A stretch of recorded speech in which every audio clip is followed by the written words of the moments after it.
Hi, I'm Mr. Zone, and if you're watching this, you probably have some questions about grammar. Here come the answers. The subject today is cognates, kind of a strange little word, but it simply means or speaks of a word in one language that looks or sounds like a word in another language. Since we're concerned with Spanish, for us it would be a word in Spanish that looks like or sounds like the word or the same word in English. There are a lot of cognates, and if you learn how to look out for them, then it's an easy way to get started when you're reading material that you're not familiar with. Watch this. So there are many cognates in the English language. For instance, matemáticas.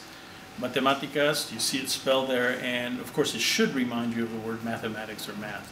Secretaria is another one, our Spanish word for secretary. Clase. Clase is a Spanish word for class, and you see they're not identical, but obviously it's pretty easy if you saw them in the right context to figure out clase means class.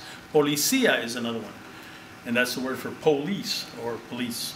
So policía, if you saw that in a sentence and that was the only word you didn't recognize, it would be easy to figure out what it means.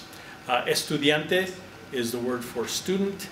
Doctor is the word for doctor. That's identical. Estatua, look at it, it means statue. So you can see that sometimes the cognates are identical, sometimes they're close.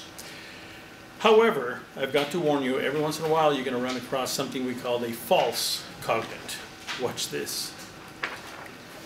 All right, so we talked a little bit about cognates. Now there's something called a false cognate.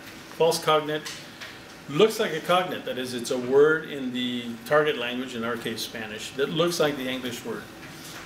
Most of the time when you see something that looks like it, it is, but there are some false ones, so you got to be aware. For instance, the word atender sounds like you are attending something, but in fact it means to take care of someone or to take care of something.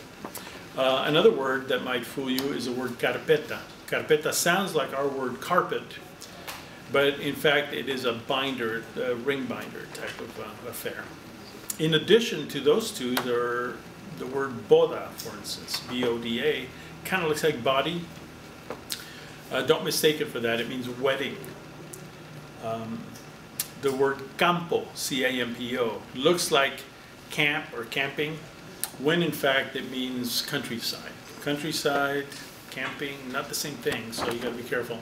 And then, of course, there's one called, one word, complexion. These by no means, it's not an extensive or exhaustive list. It's just a few samples. Complexion sounds like and looks like complexion. But when you're talking about complexion in Spanish, you're talking about somebody's entire physique. Un hombre de complexión fuerte would be a man with a strong physique. Has nothing to do with their complexion. So watch out for false cognates, but use cognates as much as you can to discover the meaning of a paragraph. I would encourage you to go find a newspaper in Spanish, a book in Spanish, anything you haven't read, and look through a paragraph and see how many cognates you can find, and then see how many of them are false cognates. I bet you 99% of them are going to be true, and it'll help you discover the meaning of these words in their context.